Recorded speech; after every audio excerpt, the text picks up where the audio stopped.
Hey everyone, it's Carly and Nat from Brains, Bods, and Bubbles. Today we're going to be talking about the importance of breath mechanics.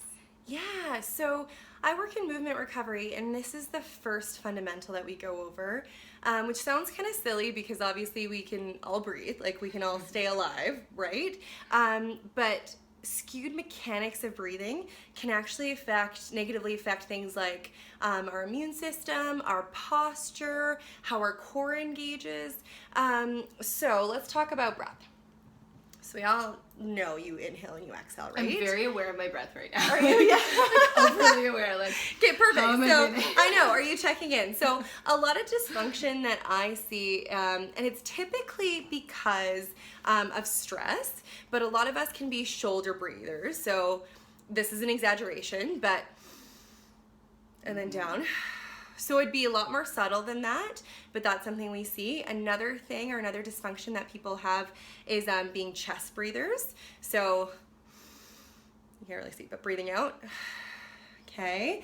Another dysfunction that we see are people are belly breathers. A lot of times I see this in more like yogis or people who are into meditation, and there's nothing wrong with yoga breath or belly breath for meditation purposes. It's just not what we would want for core contraction. So that would be more like breathing into the belly out and then in. Okay, so physiologically, or like logically, if you think about this, so our lungs sit like kind of lobes, like underneath our armpit, and goes about down here, right? We've got two, we all know that. And they want to expand like balloons. So if you think in a perfect world, a balloon would expand 360 degrees evenly, right? A lot of times our compensation patterns, our stresses, how we live life, how we sit at the computer can affect that. So a lot of us don't expand 360 degrees. So this is a Pilates breath I'm going to teach you right now. But the principles would be the same for if you're just like sitting at your desk or living life. So what you're going to test is your hands are going to go onto your rib cage. You don't have to go too high, otherwise you'll feel like you have to get your shoulders up to your ears. I'm like just elbowing Carly here. But go into your rib cage. Okay, make sure you're not down on your hips. Sometimes I see that too. So just kind of like as high as you can, feeling a couple of those ribs with your fingers. And then when you inhale, let's inhale in through the nose, and you're gonna see if you can feel your ribs expanding out to the sides, okay? So you're gonna go for it. Take a nice big inhale in through the nose. And then let's exhale out through the mouth. Awesome, do that a couple more times. So Carly's gonna keep doing it. Oh, she's wearing a black shirt, but you can totally see this. You can watch her hands.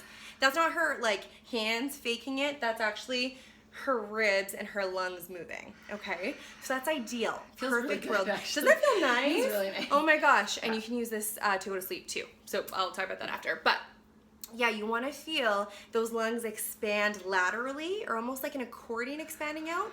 And then when you exhale, you should be able to feel those ribs come inwards. So when we don't have that, and you might do this at home and be like, I can't expand my ribs. And it's okay, you're not alone. It just takes practice. So when we're not used to breathing into there, when we're shoulder breathers, neck breathers, chest breathers, this starts to lock up. There's muscles in between our rib cage called our intercostal muscles. So it's just like any other muscle. It's kind of like use it or lose it in a sense. So if you're not expanding and contracting into it, then it's not going to be able to move. Okay, and your ribs, you got to remember, attach into your spine too. So if you're not using this, these muscles get locked up and then your spine gets locked up. Okay, so poor breathing mechanics can affect your posture. So that's when this gets locked up. That's when we start to round forward, right? And it can also affect how much circulation, how much oxygenation. So it can affect how tired you are. So if you're like, I'm tired all of the time, that's part of it. That any part of like, if you like are feeling really tired, you just like sit yourself up and you take, is that part of that? Totally, okay. Totally. And that reminds me of like airplane seats too, that I don't know who designed those, but they almost like force you forward. That shortens how much you can breathe, makes you more tired, makes you more susceptible to like that bad recycled air. And that's why part of the reason it can affect your immunity. Also that like, that girl like sneezing beside you. Yeah, not doesn't help either. But yeah, so if you think of it logically, our lungs are balloons. They sit here under your ribs. When you inhale, you want to be able to expand to the front, to the side, to the back. And when you exhale, it should be able to come inwards. Okay. So why is this the fundamental of Pilates and how your muscles and your core contracts? Because if you can't expand out on your inhale, you can't exhale and bring it in, and that's part of your core contraction. So the more you can inhale, the more you can exhale. The more you can exhale, the more your core contracts. Because our core is actually made of all these deep muscles. It's not just like our abdominals, it's not your like six pack. It's really these deep muscles that hold us stable and hold us tall and hold our posture. So again, if this breathing gets locked up, we start to lock up that core, we start to shrink forward, and all of a sudden we're having neck pain, shoulder pain, spine pain, back pain. Okay, yeah. I'm feeling tired. And feeling tired, right? So practice this. The best way I think is like seated or standing. Hold on to your rib cage. See if you can physically feel that. And then try it laying down. So laying down is very supportive.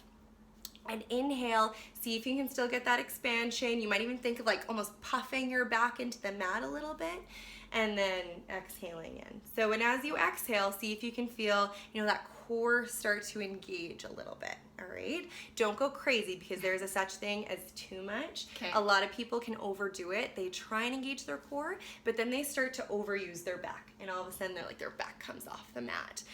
So just keep it easy for right now. And then going back to sleeping and relaxation, if you are someone who's trouble sleeping or relaxing, or you're like, I should meditate, but I don't want to, or I have the squirrel brain, Right. I can't stop thinking, think about your breath. It will distract the mind to your body, and you'll actually feel more relaxed. So breathing can actually be a meditation. So if you want to do it just laying in bed, a lot of clients tell me if they can't sleep, they think about their breath and then they're out like that. It's better than counting sheep. Or if you're a walker or a runner, practice it there. So practice it like supported, so standing, laying down. Then you can throw a little bit of movement in if you're a mover. And then if you're like a big avid mover, if you're a runner or a weightlifter, then start to throw it in and see if it makes a difference. And it will. Cool. It will. So we'll talk more about that. I'm going to go over some core workouts and just some stretches overall. But this breath is huge. We'll talk about it more. I'm not going to talk your ear off about breath today. But really, that's part of it. So remember, poor breathing mechanics can give us neck pain, shoulder pain, back pain. A lot of us get low back pain because of this, and affect how well our core contracts. Yeah? Important. Okay. And then I think, too, if you relate all that, like what impact does that have on our window? Totally. Right? Yeah, Like, going back to the window of tolerance, because right? if we're tired, if we're in pain, if we're not breathing, then I would imagine Right. Totally. takes Yes. a toll on the mental side of things. So yeah. Totally. And a great point about pain too, because going back to the window of tolerance, when we're in pain, you kind of have like no window. Yeah. So you have a very short fuse, essentially, right? For sure. And if you don't know what we're talking about for the window of tolerance, we did film a cool video on it, which we'll link below, and it's on our YouTube page, so you should definitely check it out. Yeah. If you have any questions on breath, be sure to leave a comment and we'll answer back, but give it a shot. And then we challenge you to not only do the breath right now while you're watching, but maybe do it tonight when you're going to bed, maybe when you're at your desk, and see if it just makes you sit up a little bit taller with your posture. Do you feel like a little bit more refreshed? Because obviously it'll give us more of that oxygenation, that circulation, what makes us feel more alert. So give it a shot, and then it's going to be really important for how to properly engage the core. And here's a little hint. Most of us don't really engage it properly. Okay, so give it a shot. Let us know how it goes, and we'll see you soon. Awesome. Cheers. Cheers. Guys. And thanks, Eddie. Thank you. Cheers.